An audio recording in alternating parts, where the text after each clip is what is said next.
Bonjour à toutes et à tous et bienvenue sur Blockbuster. Cette semaine nous nous retrouvons pour parler de l'un des plus gros blockbusters de cette année 2012, Avengers, réalisé par Joss Whedon, qui est autre que le papa de Buffy contre les vampires, série télévisée qui a bercé mes enfants dans les années 90. Donc Joss Whedon qui met en scène ici une palette d'acteurs très bankable, puisque nous retrouvons Robert Downey Jr. qui jouera le rôle d'Iron Man, Scarlett Johansson qui jouera la Veuve Noire, ou encore Chris Evans pour Captain America, ou Chris Hemsworth pour Thor, voilà.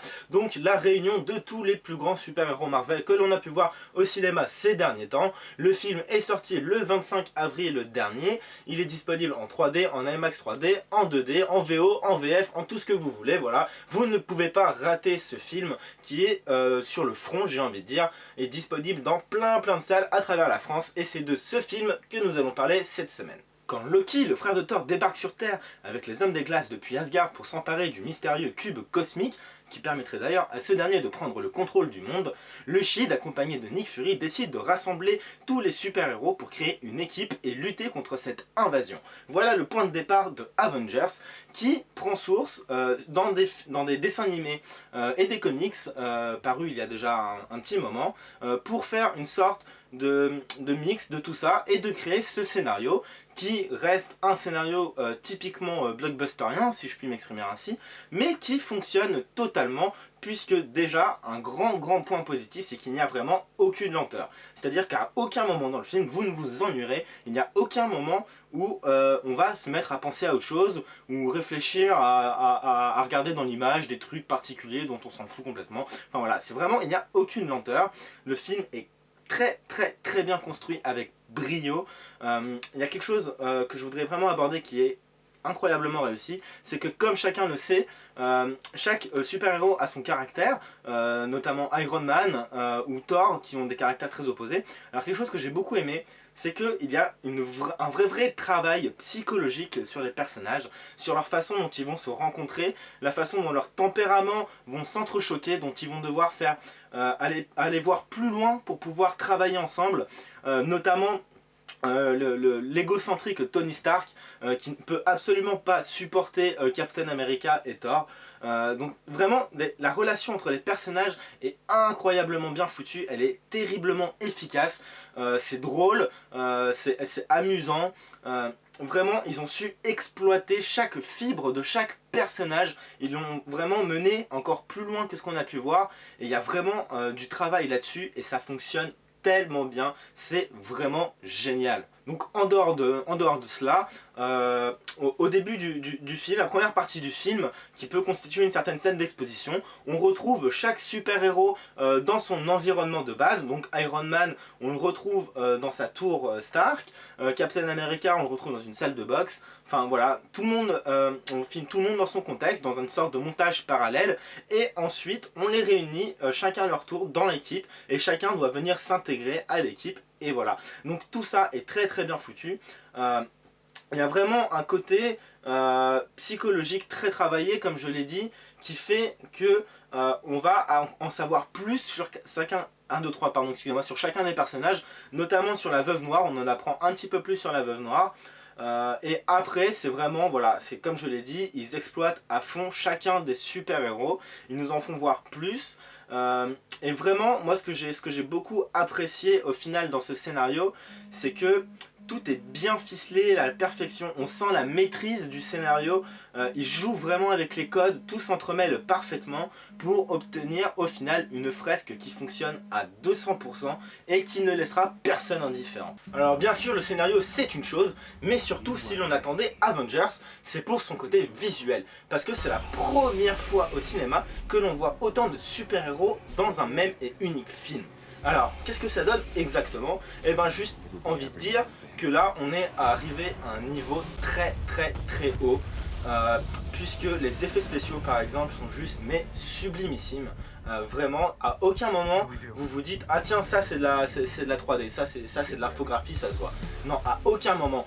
Tout est hyper bien fait, tout est hyper bien réalisé, tout est très propre. c'est vraiment super bien foutu et vous allez vous en prendre juste mais plein la tronche quoi.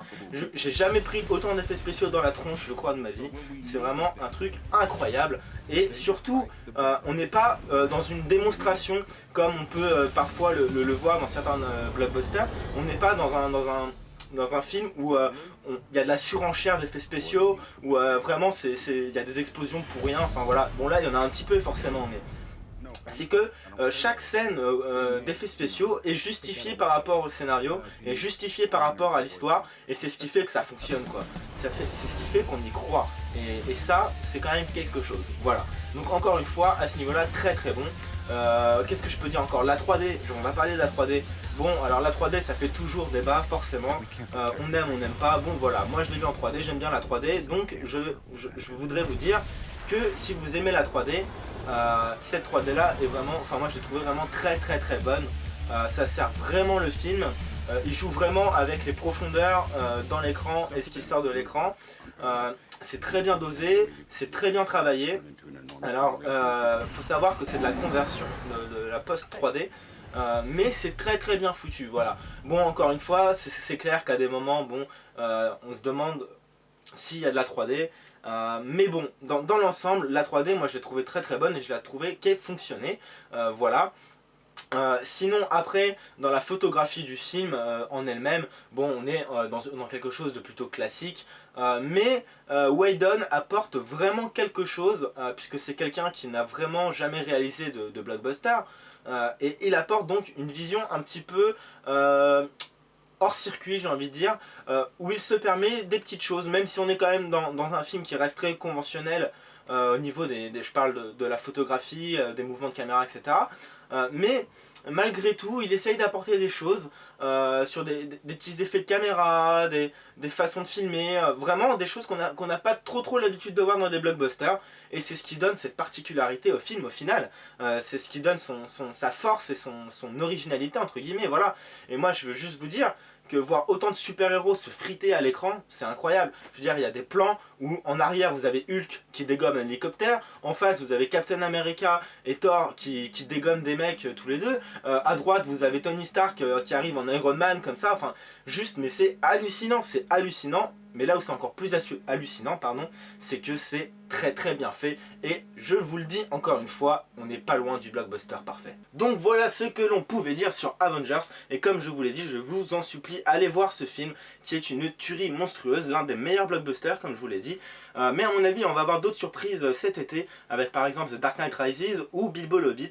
Mais pour l'instant, Avengers est pour moi au top 1 du blockbuster. Voilà. Donc c'est ce qu'on pouvait dire pardon, sur Avengers, qui est encore en salle. Vous pouvez aller le voir en 3D, en IMAX 3D, en VO, en VF, en tout ce que vous voulez, voilà, c'est partout en ce moment, vous ne pouvez pas le rater.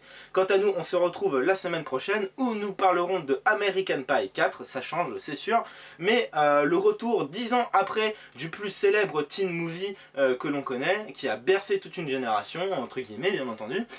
Donc voilà, vous pouvez maintenant vous abonner à la chaîne YouTube, bien entendu, comme ça vous serez au courant de toutes les dernières vidéos qui arrivent. Vous pouvez également rejoindre la page Facebook qui est dans la description, parce que c'est cool, que c'est bien et que ça a la classe. Et quant à nous, on se retrouve la semaine prochaine. Merci à toutes et à tous, et puis bonne semaine.